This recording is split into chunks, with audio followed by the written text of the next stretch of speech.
On August 8, 1967, the Association of Southeast Asian Nations, better known as the ASEAN, was founded by Indonesia, Malaysia, the Philippines, Singapore and Thailand to support economic growth, social progress and cultural development. In the course of time, Brunei, Vietnam, Laos, Myanmar and Cambodia joined the association, while South Korea, for its part, began sectoral dialogue with the ASEAN in 1989. Welcome to Issues and Insiders. The ASEAN marks its 56th birthday today, August 8th, and in light of this occasion, we take time to delve into ASEAN's relationship with South Korea and its broader implications. For this purpose, I have Chung Euihae, former Director General of the ASEAN and Southeast Asian Affairs Bureau within the Ministry of Foreign Affairs. It's a pleasure to have you with us, Cecilia. Thank you for having me. It's a real pleasure. Right, then let's begin with a few words about the more notable milestones, if I may, in ties between South Korea and the ASEAN over the years. Right. First of all, happy ASEAN Day. It's a really great celebration, not just for our ASEAN friends, but for partners like Korea as well, because we've enjoyed such good relations with ASEAN over the years. Relations with ASEAN and Korea have witnessed really remarkable growth over the past 30+ years. And there are very important, significant milestones in economic, social, political, in all dimensions, really.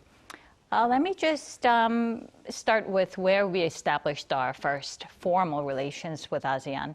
In 1989, we saw that we had a sectoral dialogue partnership, which meant that our discussions were really limited to 3 agenda items like tourism and development. 2 years later, however, Korea became a full dialogue partner rather, of ASEAN, so our scope of engagement really grew.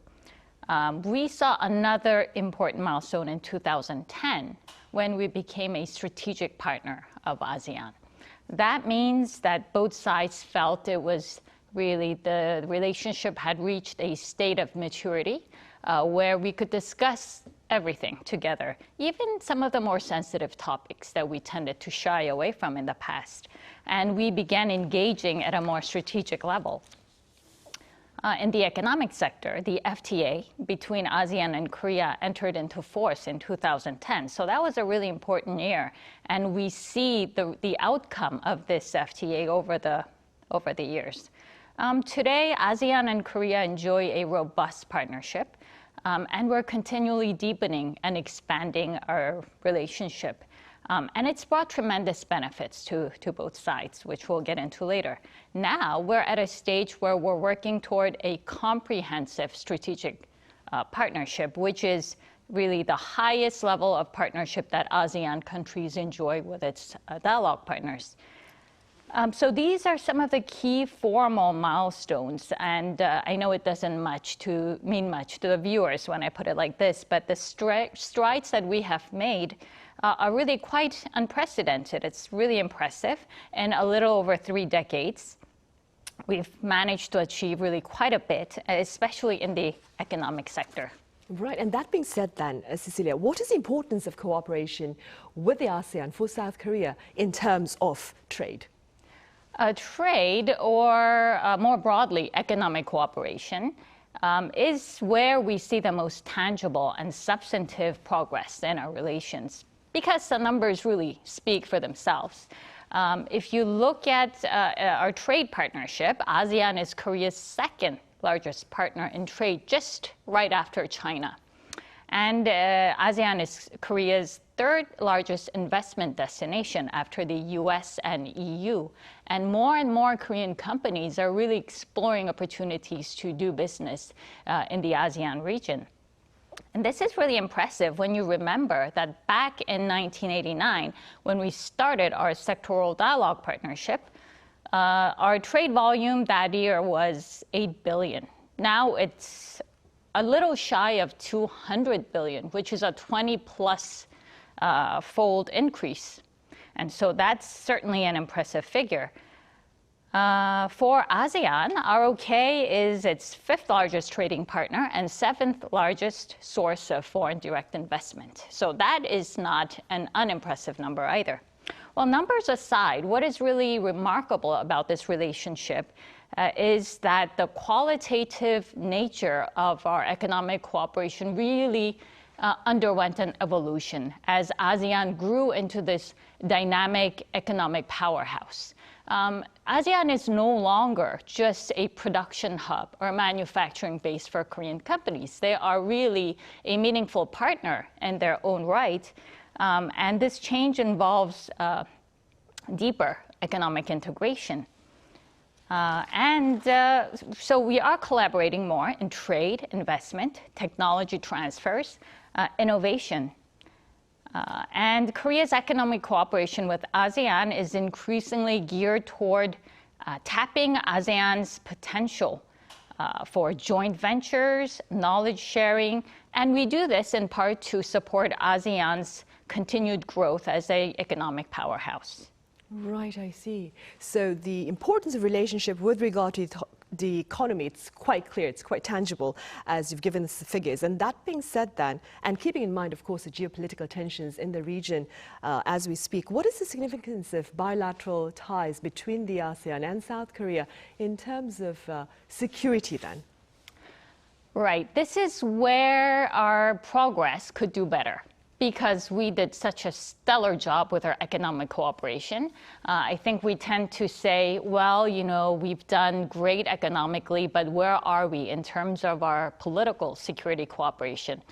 I have to be very frank and say it does lag behind our economic cooperation, but we are deepening our cooperation in the security sector as well. And like you mentioned, Sunny, it's particularly important that like-minded partners like Korea and ASEAN really work together to ensure that we create a regional order that supports the peace and the prosperity in our region.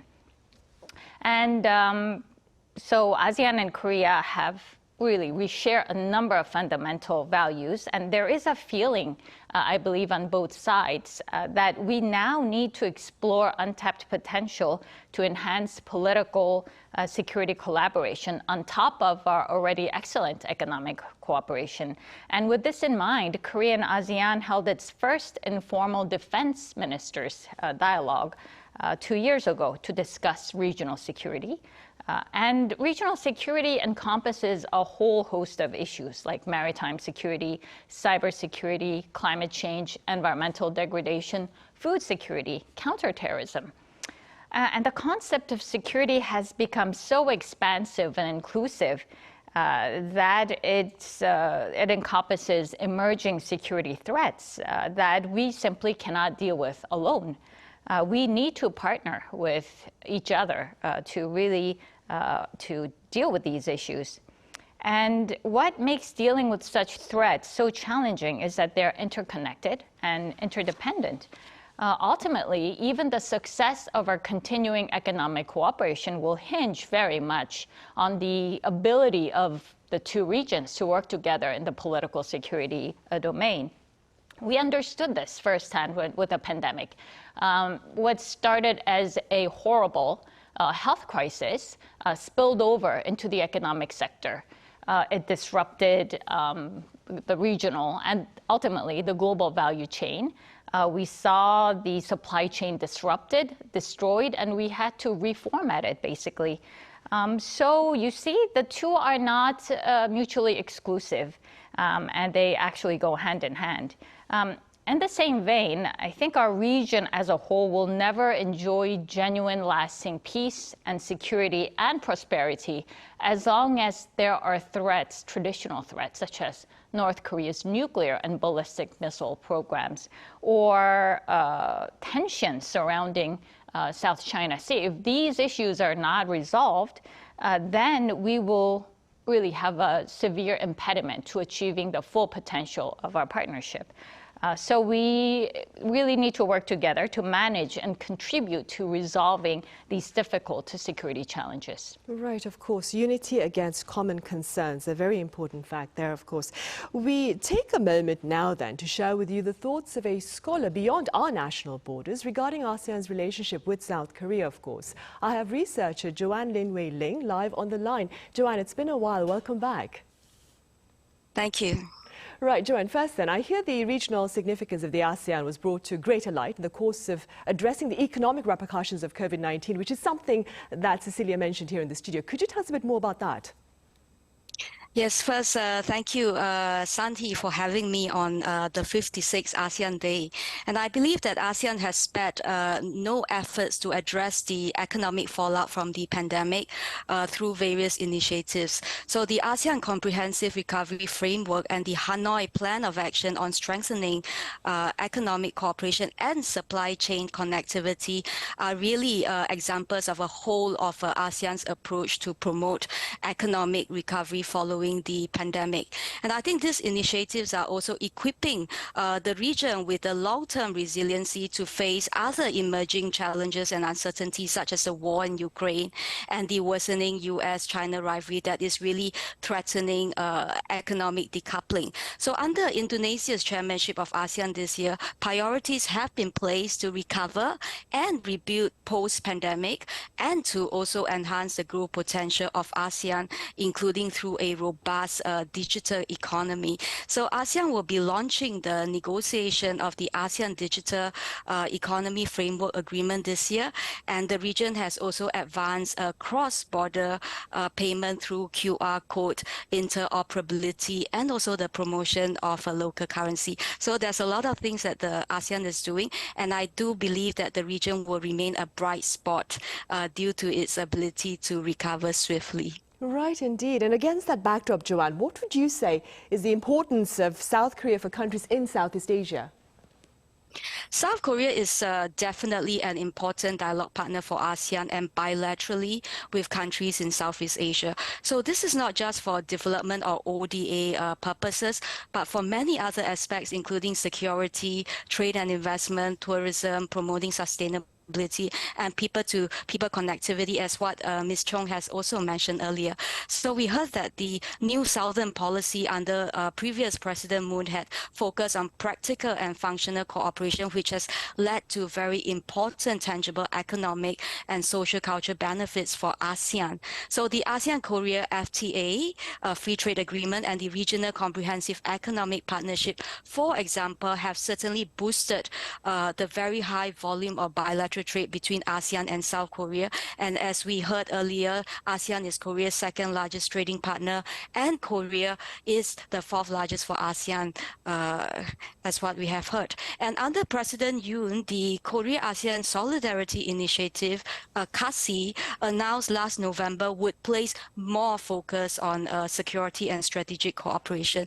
So there could be some potential alignment between the ASEAN outlook on the Indo-Pacific and South Korea's priorities in the Indo-Pacific, for example. And I think Seoul will have an opportunity to improve its standing as a middle power in the Indo-Pacific to become a more trusted partners for these smaller countries in ASEAN. Right.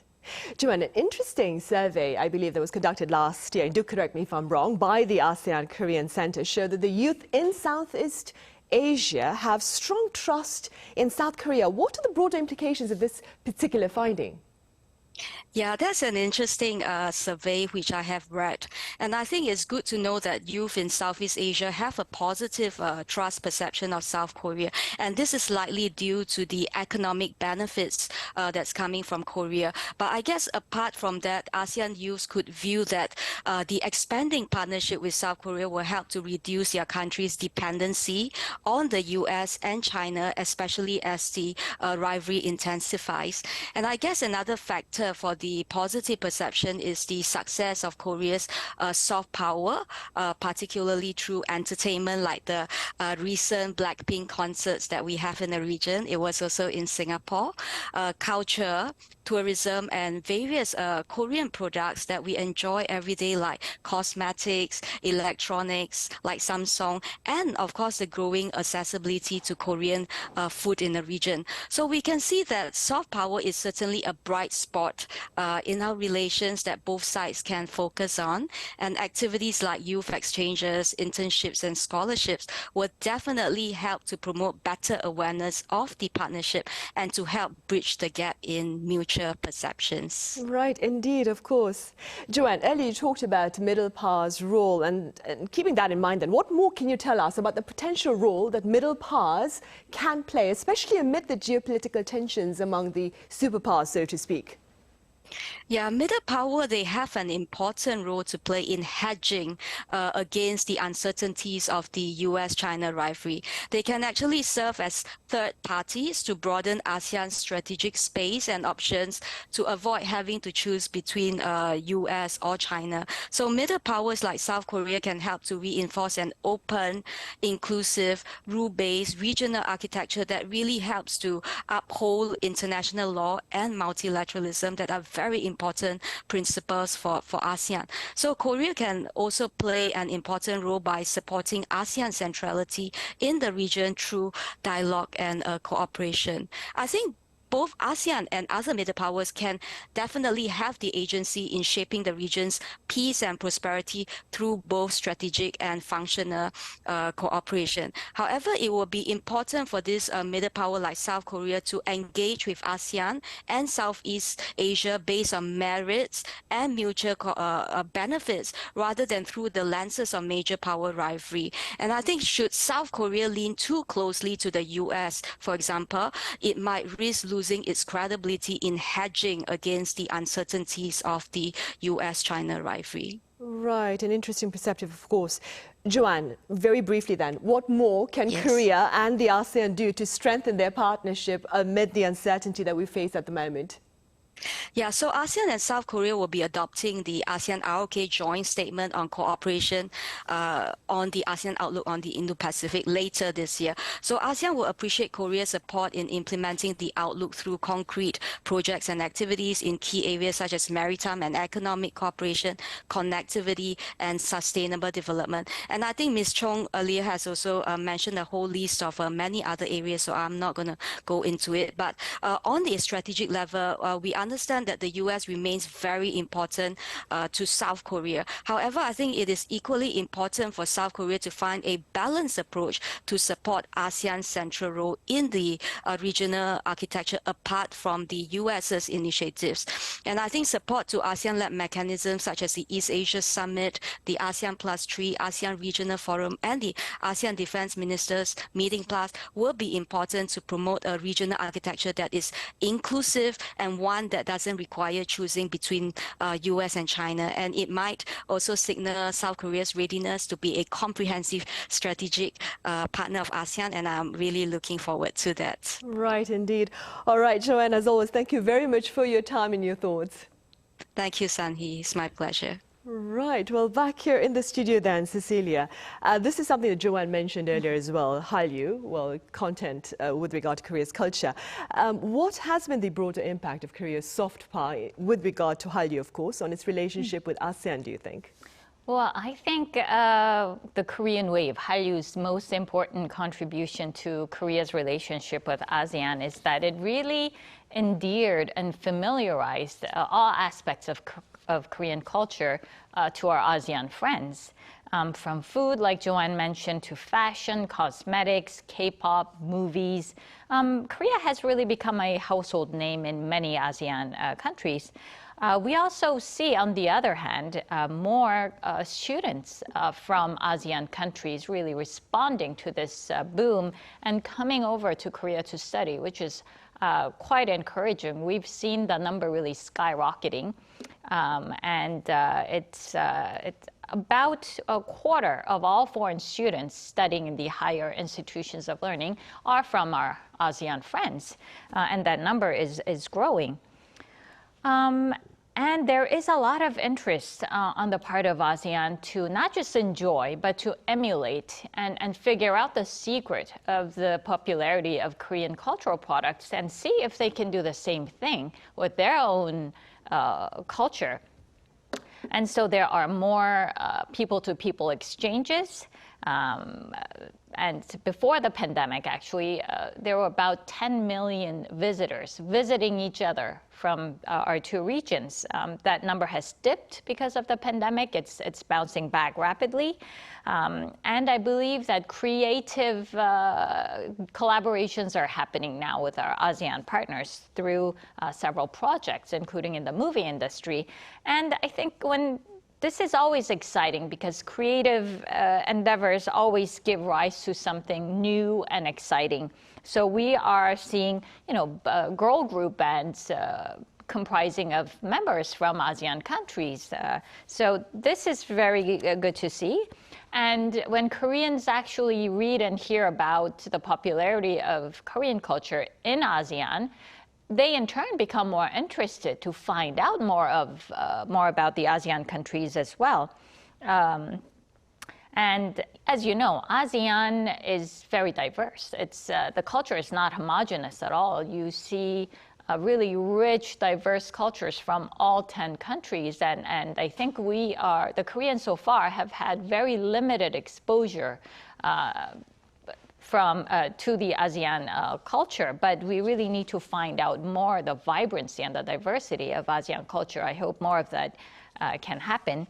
And this people-to-people exchange is so important because it lays the foundation for a sustained relationship that will last over the years.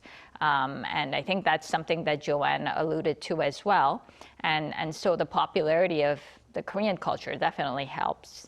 I personally noticed my ASEAN colleagues really loving their Korean cosmetics products. When I give them gifts or enjoy a dinner of Korean meal, it's always very welcome. So for me personally as well, this has been great. Right, that's good to know. Now, because we have a bit of time constraint here, I'm going to have to ask you this final question.